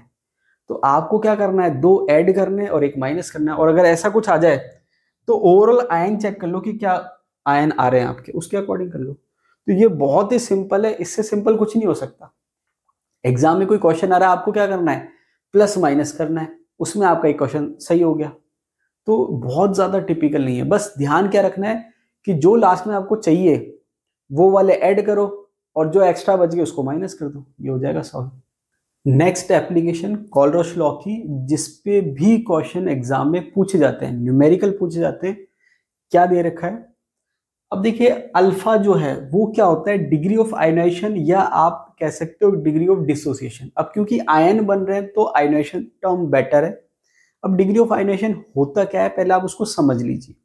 जैसे मान लीजिए कि कोई भी हमने इलेक्ट्रोलाइट लिया, फॉर एग्जाम्पल एसिटिक एसिड को ही ले लेते हैं, CH3COOH। ये क्या होगा, टूटेगा और बनाएगा CH3COO माइनस और साथ में बनाएगा H+। ये हमने बात करी कि एसिडिक एसिड है, इलेक्ट्रोलाइट है, और अगर वो आयनाइज होता है तो क्या बनाएगा, एसिटेट आयन और H+। अब ये वीक इलेक्ट्रोलाइट है, क्या है, वीक इलेक्ट्रोलाइट। तो अगर हम स्ट्रॉन्ग इलेक्ट्रोलाइट लेते तो हम क्या कहते हैं, उसके लिए अल्फा की वैल्यू क्या है, 1। लेकिन वीक इलेक्ट्रोलाइट जब हम ले रहे हैं तो उसके लिए अल्फा की वैल्यू 1 नहीं है। अल्फा का मतलब क्या, अभी मैं समझाता हूं मैथमेटिकली। तो ये जो फॉर्मूला है ये आप नोट डाल के लिख लेना, ये लिखा हुआ है, चलो मेंशन करा हुआ वीक इलेक्ट्रोलाइट। ये वीक इलेक्ट्रोलाइट के लिए फॉर्मूला है, स्ट्रॉन्ग के लिए नहीं है। अब डिग्री ऑफ आयनाइजेशन होता क्या है, उसको कैसे समझे, इसको आप ऐसे समझ लो कि स्टार्टिंग में जब हमने लिया था ये, तो ये 100 थे, 100 मॉलिक्यूल समझ लीजिए, तो ये 0 थे और ये 0 थे। इक्विलिब्रियम पर जब हमने बात करी तो ये मान लीजिए 98 है, मतलब 100 में से कितने बचे, 98, मतलब कितने टूट गए, 2। तो 2 टूट गए तो ये 2 एसिटेट आयन हो गए और 2 H+ आयन हो गए। अब अल्फा का मतलब क्या होता है, अल्फा का मतलब ये होता है डिग्री ऑफ आयनाइजेशन का, कि एक, अगर हम मॉलिक्यूल कहते हैं, मान लीजिए मॉलिक्यूल कह लेता हूं, एक मॉलिक्यूल में से कितने टूटे, या अगर मैं एक फॉर्मूला यूनिट कह रहा हूं उसमें से कितने टूट गए, वो अल्फा की वैल्यू होती है, मतलब एक में से कितने टूटे। तो आपको क्या करना है, जितने में से जितने टूटे, तो जितने टूटे वो ऊपर और जितने में से टूटे वो नीचे।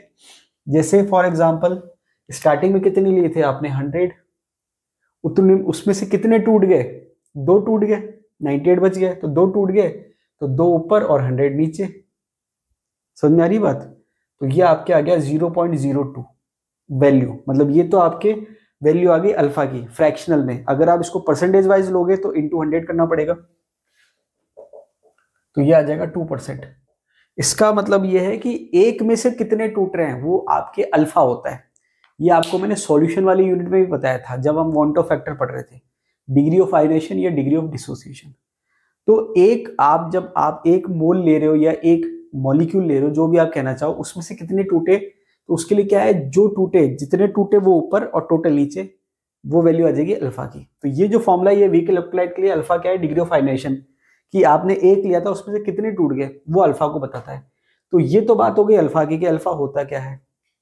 अब वीक के लिए अल्फा निकाल रहे हैं, स्ट्रॉन्ग के लिए तो वैल्यू 1 होती है, और ये जो फॉर्मूला ये वीक पे ही लागू होगा। अब ये फॉर्मूला क्या दे रखा है, ये दे रखी है कंडक्टेंस, मोलर कंडक्टेंस, लेकिन ये कोई मेंशन नहीं है कंडीशन, मतलब किसी भी कंसंट्रेशन पे हो सकती है। ये जो है ये किसी भी कंसंट्रेशन पे हो सकती है, ये मेंशन नहीं है कंसंट्रेशन। नीचे वाली मेंशन है, नीचे वाली किस पे, इनफाइनाइट पे। नीचे वाली किस पे है, इनफाइनाइट पे। तो यहां पर हमने क्या कहा, सिंपल सी बात है कि मोलर कंडक्टेंस ऊपर और मोलर कंडक्टेंस इनफाइनाइट डायल्यूशन नीचे। समझ में आई बात। मोलर की जगह आप इक्विवेलेंट भी काम में ले सकते हो।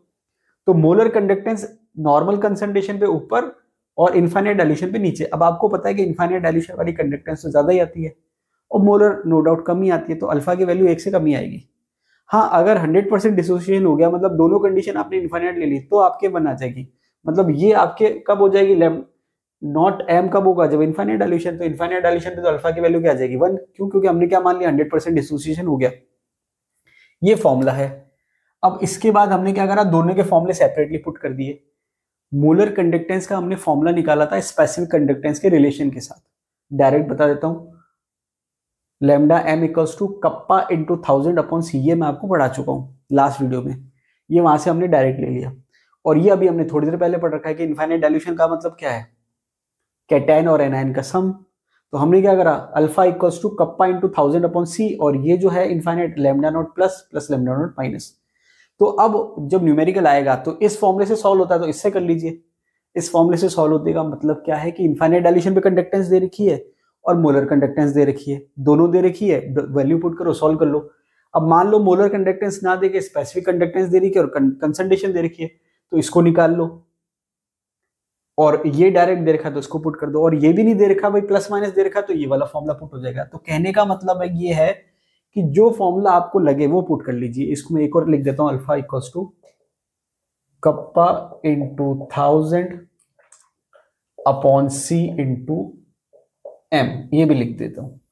तो यहां पर आपको अगर इस फॉर्मूले से लग रहा है कि अप्लाई हो पा रहा है तो इससे लगा लीजिए, इससे हो रहा है तो इससे लगा लीजिए, और इससे हो रहा है तो इससे लगा लीजिए, जो भी आपको लगे उससे लगा लीजिए। तो यहाँ पर अगर ये डायरेक्ट दे रखा है तो ये पुट कर दीजिए, ये डायरेक्ट दे रखा है तो ये पुट कर दीजिए, तो डिवाइड करना है।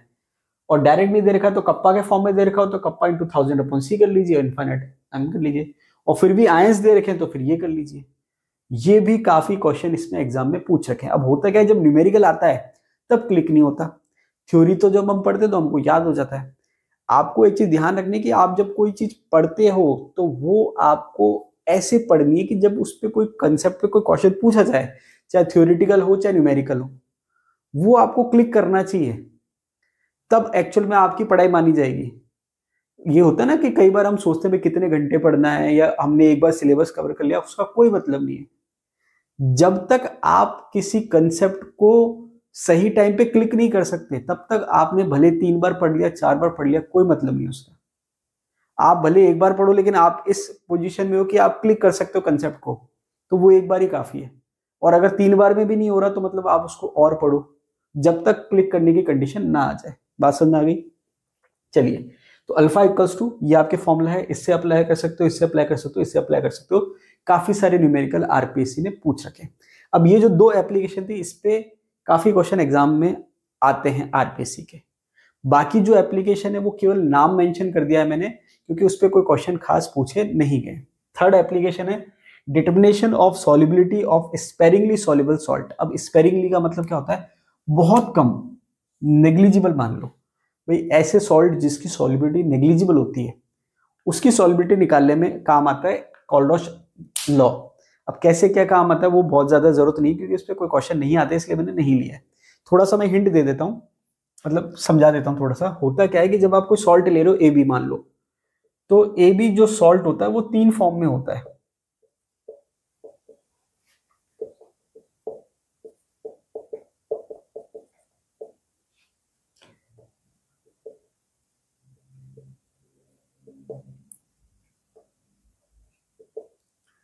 इसका मतलब क्या हुआ, देखिए होता क्या है कि जब आप कोई सॉल्यूशन बनाते हो इलेक्ट्रोलाइट का, तो आपने नाम तो सुना होगा अनसैचुरेटेड, सैचुरेटेड, सुपर सैचुरेटेड, इस टाइप से होता है। अनसैचुरेटेड का मतलब ये है कि जितना वो डिसॉल्व हो सकता है उससे कम डिसॉल्व करा आपने, ठीक है। सैचुरेटेड वो होता है कि जितना डिसॉल्व हो सकता है उतना आपने करा है, और सुपर सैचुरेटेड वो होता है कि जितना डिसॉल्व हो सकता था उससे आपने ज्यादा ऐड कर दिया। अब स्पेरिंगली सॉल्युबल सॉल्ट के लिए हम क्या कह रहे हैं कि भाई बहुत ही नेग्लिजिबल सॉल्युबल होता है। तो यहां पर समझाने के लिए क्या होता है कि 3 स्टेट शो कर दी कि भाई आपने इलेक्ट्रोलाइट लिया ए बी, तो ए बी जो इलेक्ट्रोलाइट है वो आपके एक तो सॉलिड फॉर्म में है, भाई आपने क्या ले लिया, सॉलिड फॉर्म में, मतलब सॉल्यूशन में वो सॉलिड की फॉर्म में पड़ा हुआ है अभी भी। दूसरा क्या है कि जो ए बी है वो एक्वस फॉर्म में है, मतलब सॉल्युबल हो चुका है। तीसरा जो है वो क्या बता रहा है कि ए आयन और बी आयन। इसका मतलब क्या हुआ कि हमारे दिमाग में एक चीज क्या होती है कि अगर कोई इलेक्ट्रोलाइट है, इलेक्ट्रोलाइट तो समझ रहे हो ना आप, जो प्लस माइनस बना रहा है, आयंस बना रहा है, आपके जो शुगर है वो इलेक्ट्रोलाइट नहीं है। समझ में आ रही बात? तो केवल इलेक्ट्रोलाइट घुलेगा ऐसा जरूरी नहीं है। यहाँ पर कंसेप्ट क्या है कि जब हम कोई इलेक्ट्रोलाइट को सोचते हैं, जैसे फॉर एग्जांपल NaCl सोच लिया हमने, तो हम क्या सोचते हैं कि वो घुल गया, इसका मतलब वो आयनाइज हो गया। ऐसा कोई जरूरी नहीं है, डिपेंड करता है कि कौन सा सॉल्ट है। तो यहां पर हमने क्या किया, जब आप उसको डिसॉल्व करते हो तो हमने 3 कंडीशन मान ली कि भाई एक तो सॉलिड फॉर्म में है, ठीक है, दूसरा सॉल्युबल है लेकिन आयनाइज नहीं है, तीसरा आयनाइज भी है। ये 3 कंडीशन हो गई। अब जिसकी सॉल्युबिलिटी ज्यादा है वो तो सॉल्युबल हो जाता है, लेकिन ये 3 कंडीशन है, ये आपको दिमाग में रखनी है। तो अब यहाँ पर इस कंडीशन में क्या कर रहा है स्पेरिंगली सॉल्युबल सॉल्ट में, कि जितना भी, क्योंकि वो बहुत ही कम सॉल्युबल हो रहा है, तो जितना भी सॉल्युबल हो गया वो 100% इस फॉर्म में है। ये एक कंडीशन दे रखी है, मतलब इस फॉर्म में वो नेग्लिजिबल है, या तो सॉल्युबल ही नहीं है और सॉल्युबल है तो वो आयनाइज है। ये कंडीशन दे रखी है।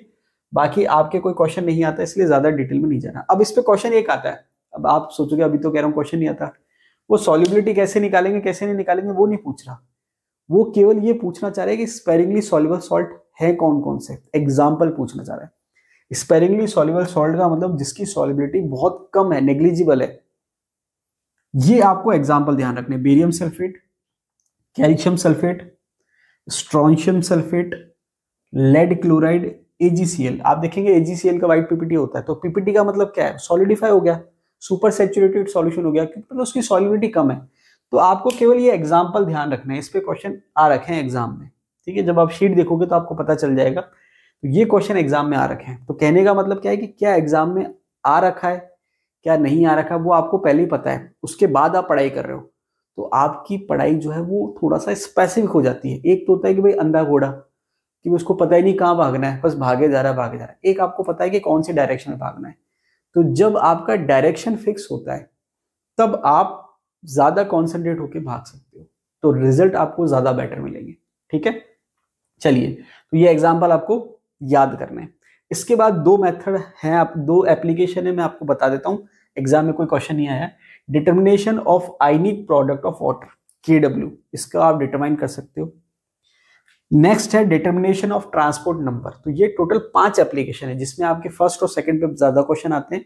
थर्ड जो है उसमें रेयर कोई क्वेश्चन पूछ रखा है, केवल एग्जांपल, और बाकी इस पे कोई क्वेश्चन नहीं आया है। लेकिन आपको नाम पता होना चाहिए, कि मान लो कोई क्वेश्चन ऐसे पूछ ले कि निम्न में से कौन सी कोलरोस की एप्लीकेशन है और कौन सी नहीं है, तो केवल आपको एटलीस्ट नाम तो आइडिया होना ही चाहिए। तो इसलिए मैंने आपको मेंशन कर दिया कि आप आयनिक प्रोडक्ट ऑफ वाटर निकाल सकते हो और डिटर्मिनेशन ऑफ ट्रांसपोर्ट नंबर निकाल सकते हो। तो ये आपका था कोलरोस लॉ की एप्लीकेशन। तो आज के लिए इतना ही, मिलते हैं अगले वीडियो में, तब तक के लिए धन्यवाद।